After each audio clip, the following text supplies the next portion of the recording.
Salut à tous, c'est Cédric, très content de vous retrouver aujourd'hui pour cette nouvelle vidéo. Alors aujourd'hui je sors tout juste de signature, j'étais en signature notaire là, pour mon boulot, ça s'est super bien passé, donc je suis dans le 5e.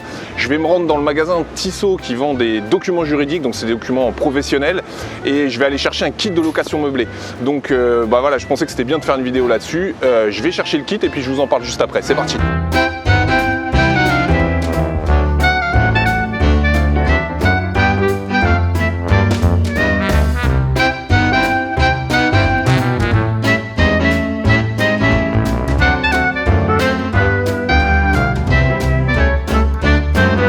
Ok, du coup c'est bon, je l'ai là, il est là, il y a tout dedans.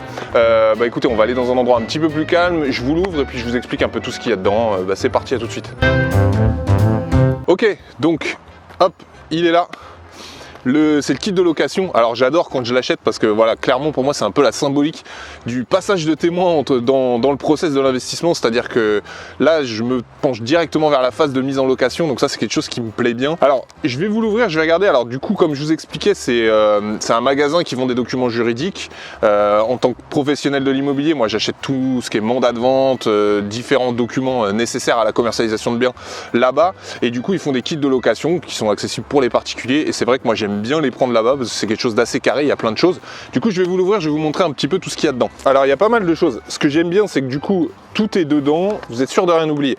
Donc premièrement, on a le contrat de location, habitation meublée. Je rentre pas dans le détail, hein, mais vous avez globalement tout. Ça fait un petit peu usine à gaz comme ça quand on voit. Il y a une petite notice avec, mais honnêtement, je ferai d'autres vidéos pour vous expliquer un peu comment on remplit tout ça. C'est pas vraiment compliqué, même si ça le paraît un petit peu complexe comme ça. Donc ça c'est la première chose. Globalement, ça c'est le bail, hein, pour faire clair. Attendez, j'enlève ça 2 secondes. L'autre élément super important, c'est évidemment l'état des lieux. C'est la même chose. Donc c'est pareil, vous avez plein de petites choses qui paraissent un petit peu bordéliques, mais c'est relativement bien structuré. Et tout est expliqué, et encore une fois, je vous expliquerai un petit peu tout ça dans d'autres vidéos. Un autre document qui est hyper important, donc il y a en plusieurs exemplaires, c'est l'acte de caution solidaire. Ça, globalement, c'est à remplir pour ce qu'on appelle plus communément le garant.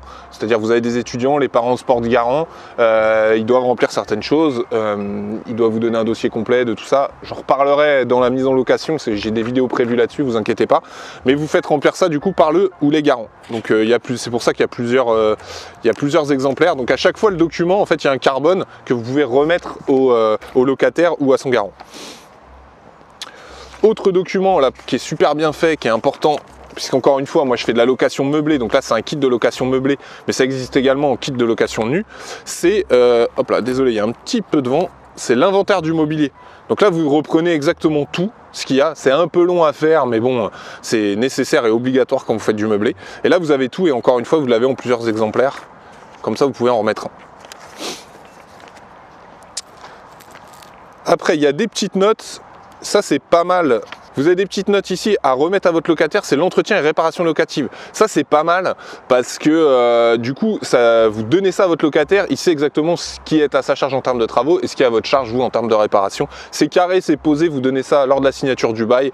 C'est une petite note, encore une fois, hein, c'est des décrets, il y a des articles et tout, c'est vraiment quelque chose, c'est des documents juridiques, donc c'est vraiment carré, donc ça c'est plutôt pas mal.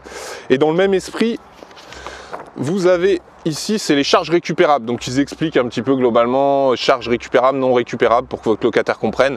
Encore une fois, vous le donnez, c'est pour vous couvrir. C'est assez rare qu'ils le lisent, mais au moins vous l'avez, et c'est hyper carré, moi j'aime beaucoup. Et enfin, vous avez ce document-là, qui est renseignement du coup fourni par votre locataire, donc avec certifié sincère et exact. En gros, voilà, votre locataire met ses coordonnées, son employeur, depuis quand, salaire, enfin il met voilà tous ces renseignements, mais au moins il vous le pose sur papier, comme ça encore une fois, si demain il y a certains problèmes, au moins il y a une déclaration sur l'honneur, ça vaut ce que ça vaut, mais au moins voilà, il y a une vraie transparence entre vous et votre locataire. Ok, donc voilà un petit peu, je voulais vous détailler tout ce qu'il y avait dans ce kit de location. Alors moi, il y a deux raisons pour lesquelles j'utilise ce document. D'une part, il y a tout dedans, comme ça vous n'êtes pas emmerdé, vous êtes sûr de ne pas oublier quelque chose, que tout soit fait en bonne et due forme. Donc ça, c'est plutôt quelque chose que j'apprécie. Le deuxième point, et pour moi qui est le plus important, c'est que voilà, quand vous arrivez le jour de la mise en location, rendez-vous avec votre locataire, vous arrivez avec le kit, vous le posez, tout de suite, on voit que c'est carré. Le locataire vous prend au sérieux, il y a une vraie relation de confiance qui arrive, il y a des documents qui sont des documents juridiques. Donc ça, c'est vraiment un point très très important. Moi, c'est vrai que c'est, comme je vous le disais, des documents que j'utilise dans le cadre de ma profession d'agent immobilier, et c'est vrai que je retranscris ça un petit peu dans ma vie d'investisseur, où j'amène ce côté un peu psychorigide des documents avec mes locataires pour qu'il n'y ait absolument aucun problème. Je suis hyper vigilant par rapport à ça et je vous encourage évidemment à faire de même et à utiliser ce type de document. C'est vraiment top pour la mise en location. Alors évidemment, ce kit, certains vont me dire que ça a un coût. Globalement, ça coûte 21,50 € TTC. Alors évidemment, c'est déductible dans vos charges, donc ça c'est le bon point. Maintenant, je sais qu'on peut trouver sur internet certains éléments, alors en allant à la pêche sur certains sites, à moindre coût, voire gratuit. Personnellement, je préfère mettre 20 balles et avoir quelque chose de très complet. Je vous encourage vraiment à le faire. Encore une fois, en plus, vous le déduisez de vos charges et vous pouvez avoir jusqu'à deux locataires avec. Donc, c'est plutôt pas mal. Donc, encore une fois, je vous encourage à prendre le kit de location chez Tissot qui est accessible. Soit en magasin, c'est dans le 5e, et sinon par internet, vous pouvez le commander sur tissot.com ou .fr. Je vous mettrai le lien si vous voulez dans la description. Donc voilà pour la vidéo du jour, ce que je voulais vous dire. N'hésitez pas, encore une fois, si vous voulez des éléments complémentaires, si vous avez des questions, c'est dans les commentaires. Si vous avez aimé cette vidéo, des pouces bleus, et je compte sur vous toujours pour vous abonner et partager cette vidéo. À bientôt, ciao.